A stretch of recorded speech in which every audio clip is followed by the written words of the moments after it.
దేవుని పరిశుద్ధ నామమునకు మహిమ కలుగును గాక. ప్రియమైన దేవుని బిడ్డలారా, అందరూ బాగున్నారా? మీరందరూ బాగున్నారని ప్రభుపేట తలచుతూ ఉన్నాను. చాలా మంచిది. 10 నిమిషాలు దేవుని వాక్యాన్ని ధ్యానం చేసుకుందాం. యోనా గ్రంథాన్ని మనం గమనించినప్పుడు యోనా ఓ మంచి ప్రవక్త. యోనా ఎవరయ్యా అంటే దేవుడే సూటిగా మాట్లాడినటువంటి వ్యక్తి. దేవుడే తన పనిని అప్పగించుటకు యోగ్యుడని, అర్హుడని, నమ్మదగినవాడని, ఆలోచింపదగినవాడని ఎంచదగినటువంటి వ్యక్తిగా ఉన్నాడు యోనా. కానీ యోనాకి ఒక పని అప్పచెప్పినప్పుడు పనిని విడిచి, ఆ ప్రాంతాన్ని విడిచి, ఆ మార్గాన్ని విడిచి మరొక మార్గంలో వెళ్ళిపోతూ ఉన్నాడు యోనా. యోనా గ్రంథము 1వ అధ్యాయము 9వ వచనాన్ని మనం ఒకసారి ధ్యానం చేస్తే ఇక్కడ చక్కని మాట మనకు కనబడుతూ ఉంది. యోనా గ్రంథము 1వ అధ్యాయం 9వ వచనం. అతడు వారితో ఇట్లనెను, నేను హెబ్రీయుడను, సముద్రమునకును భూమికి నీ సృష్టికర్త ఆకాశమందుండు దేవుడై ఉన్న యెహోవా యందు నేను భయభక్తులు గలవాడనై ఉన్నాను అని చెప్తున్నాడు. సంగమా, ఆశ్చర్యపడవలసిన విషయం ఏంటంటే యోనా ఆల్రెడీ దేవునికి దూరం అయిపోయాడు. యోనా ఆల్రెడీ దేవుని మార్గం నుంచి ప్రక్క మార్గానికి వెళ్ళిపోయాడు. యోనా ఆల్రెడీ దేవుని చిత్తములో నుంచి తన చిత్తములోనికి వెళ్ళిపోయాడు. యోనా ఆల్రెడీ దేవుని ఇష్టములో నుంచి తన ఇష్టంలోనికి వెళ్ళిపోయాడు. అయినా అన్యులకు చెప్తా ఉన్నాడు ఏమనంటే, దేవుని యందలి భయభక్తులు కలిగి ఉన్నాను అని.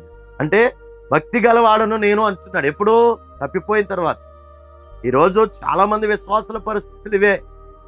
దేవునిలో నుంచి తప్పిపోయి, దేవుని మాటలో నుంచి తప్పిపోయి, దేవుని ప్రార్థనలో నుంచి తప్పిపోయి, దేవుని ఆలయంలో నుంచి తప్పిపోయి, దేవుని పనిలో నుంచి తప్పిపోయి, దేవుని పరిచర్యలో నుంచి తప్పిపోయి కూడా దేవుని యందు భక్తి కలిగి ఉన్నానని ప్రజలకు చెప్పుకోగలుగుతున్నాం కొన్నిసార్లు.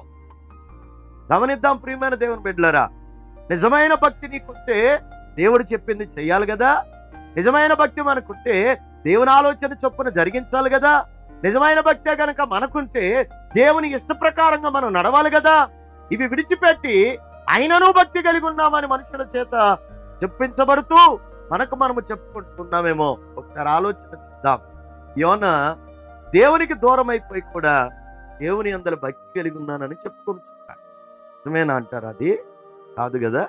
మనం ఒకసారి ఆలోచన చేద్దాం. ప్రభువా, నా జీవితంలో భక్తి కలిగుండి నీ చేత భక్తి కలిగిన వ్యక్తిగా పిలిపించుకోవాలి అని చెప్పి మన జీవితాలను దేవుని ఎదుట స్థిరముగా ఉంచాలని చెప్పి మనం ఒకసారి ఆలోచన కలిగి ఉండాలని ప్రభుపేట తెలుసుకుంటాం. రెండవ మాట మనం గమనిస్తే ఇదే యోనా గ్రంథం 1వ అధ్యాయము 10-11 వచనాలను చూస్తే, తాను యెహోవా సన్నిధిలో నుండి పారిపోవచ్చున్నట్టు అతడు ఆ మనుషులకు తెలియజేసి ఉన్నను గనుక వారు ఆ సంగతి తెలుసుకుని మరింత భయపడి నీవు చేసిన పని ఏమని అడిగిరి. తను చేసినటువంటి పనికి, తన జీవితంలో జరిగిన పనికి లోకస్తులు భయపడుతూ ఉన్నారు. ఇక్కడ ప్రత్యేకమైన మాట ఏంటంటే, యోనాకి భయం. జరిగిన అపరాధం గురించి, జరిగిన వక్ర మార్గము గురించి, దేవుని మాటను నిర్లక్ష్య పెట్టిన దాని గురించి, దేవుని ఆలోచనకి దూరం అయిపోయిన దాని గురించి, దేవుని ఇష్టంలో నుంచి బయటకు వచ్చిన దాని నుంచి అయినను యోనాకి భయం లేదు. తన జీవితాన్ని బట్టి తనకు భయం లేకుండా తిరుగుతూ ఉన్నాడు. ఈరోజు మనము కూడా భక్తి పరులమంటూ, ఆత్మీయులమంటూ, దేవుని ప్రజలమంటూ ఉంటున్నటువంటి మన జీవితాల్లో ఒకసారి ఆలోచన చేద్దాం. ఎన్నిసార్లు దేవుడి నుంచి తొలగిపోయినా భయం లేకుండా బ్రతుకుతున్నామేమో. దేవుడు అంటే భయం ఉందా నీకు? లోకస్తులైన వారు భయపడుతున్నారు ఇతని జీవితాన్ని. కానీ యోనాకి భయం, యోనాకి భక్తి లేదు, యోనాకి భయం లేదు అన్నట్లుగా మారిపోయింది. అయినను నేను దేవుని బిడ్డనే అని మాట్లాడుతూ ఉన్నాడు.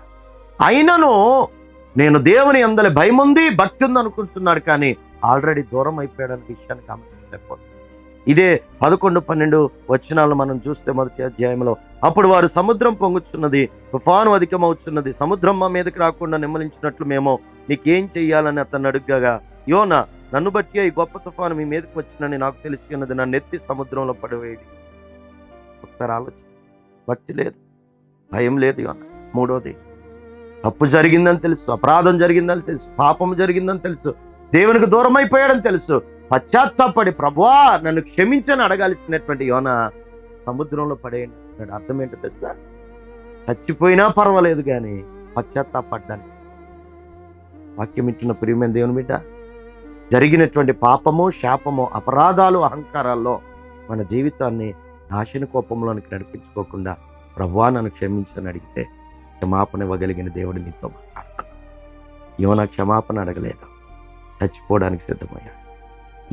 నేను మన జీవితాల్లో ప్రభువా మా జీవితాలను మన్నించండి, క్షమించండి అడిగి క్షమాపణ కలుగు చేయటకు యేసయ్య రక్షకుడిగా మత్తయి సువార్త 1:21 ప్రకారం మన జీవితాల్లో ఉన్న పాపములను తొలగించుటకు రక్షకుడిగా పుట్టి ఉన్నారు కదా ఆయన.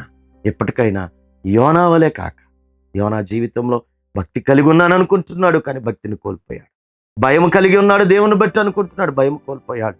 మూడవది, యోనా జీవితంలో ఏంటయ్యాను, చచ్చిపోవడానికైనా సిద్ధపడ్డాడు, కానీ పశ్చాత్తాపడి పాపక్షమాపణ ఉంది మంచి జీవితం దేవుడు ఇచ్చేటటువంటి అనుభవాన్ని అనుభవించడానికి ఇష్టపడలా.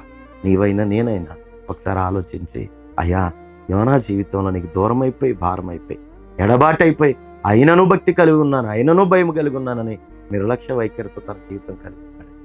ఆఖరిగా చచ్చిపోవడానికి కూడా ఇష్టపడ్డాడు తప్ప పశ్చాత్తాపడలేకపోతున్నాడు. ఈరోజు మా జీవితాలను మీ ఎదుటి పెడుతున్నాం, పశ్చాత్తాపడతామయ్యా. నీటిలో మునగక ముందే, అయ్యా మా బ్రతుకులు మునిగిపోకముందే, నశించిపోకముందే, పాడైపోకముందే, మా కుటుంబం నాశన కోపంలోనికి మునిగిపోకముందే మా బ్రతుకులు మార్చుకొని క్షమాపణ నువ్వు చిన్న మాట అడుగుతావా? ఈ ప్రత్యేకమైన సందర్భంలో రక్షకుడైన యేసయ్య మనల్ని క్షమించే దేవుడు. రక్షకుడైన యేసయ్య మనల్ని క్షమించే దేవుడు. నిన్ను నన్ను మన పాపములను క్షమించి, మన నిర్లక్ష్యములను అపరాధములను క్షమించి, మన స్వమార్గాలను క్షమించి ఆయన మార్గంలో మనల్ని నడిపిస్తారు. అట్టి కృప దేవుడు మనకి ఇవ్వబోతూ ఉండగా కళ్ళు మూసుకొని చిన్న ప్రార్థన. మహాపరిశుద్ధుడా, యోనా జీవితంలో నీకు దగ్గరగా ఉన్నాను అనుకున్నాడు, దూరమైపోయి కూడా భక్తి కలిగి ఉన్నాను అనుకున్నాడు, కానీ భక్తిని కోల్పోయాడయ్యా.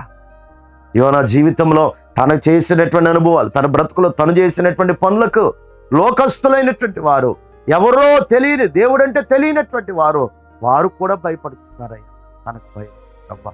మేము కూడా చాలా సందర్భాల్లో భయం లేకుండా నువ్వంటే భయం లేకుండా నిర్లక్ష్యంగా బ్రతుకుతున్నాం, మమ్మల్ని క్షమించండి. మూడవదిగా, చచ్చిపోవడానికి ఇష్టపడ్డాడు, కానీ పశ్చాత్తాపడడానికి ఇష్టపడలేదయ్యా.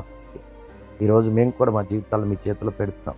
చచ్చిపోయి నరకానికి వెళ్ళే వారముగా కాక మార్పు చెంది మనస్సు మార్చుకొని పశ్చాత్తాపడి పాపాలు ఒప్పుకొని నీ దగ్గర నమ్మకంగా బ్రతకడానికి మాకు కృప దయచేయండి.